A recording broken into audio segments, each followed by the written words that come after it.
नमस्कार दोस्तों। तो बहुत ही प्यारा सा एक गीत है, नए जमाने का गीत है। देखिए घूंघट क्यों काढ़े हम लोग। तो इस गीत पर आधारित, मतलब इसी बात पे आधारित है यह गीत। तो कैसा लगेगा कमेंट में जरूर बताइएगा। पूरा सुनेंगे तभी यह गीत समझ आएगा और अच्छा लगेगा और इस गीत का आनंद ले पाएंगे। तो मुझे फेसबुक पे देख रहे हैं तो फॉलो कीजिएगा, यूट्यूब पर मुझे सब्सक्राइब कीजिएगा। तो चलिए सुनाते हैं। क्योंकि जो घूंघट काढ़ने पे ज्यादा जोर देते हैं उनके लिए ये खास तौर से गीत है, तो जरूर सुनिएगा कैसा लगता है।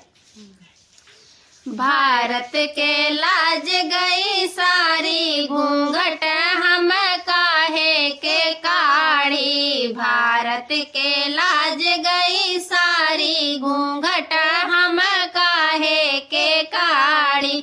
ससुरु हमारे पापा के जैसे, ससुरु हमारे पापा के जैसे। सासू लागई महतारी, घूंघट हम काहे के काढ़ी। सासू लागई महतारी, घूंघट हम काहे के काढ़ी। भारत के लाज गई सारी, घूंघट हम काहे के काढ़ी। भारत के लाज गई सारी, घूंघट हम काहे के काढ़ी।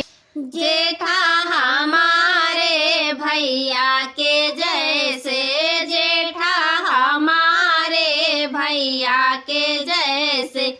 जेठनी लागई बड़ी दीदी, घूंघट हम काहे के काढ़ी। जेठनी लागई बड़ी दीदी, घूंघट हम काहे के काढ़ी।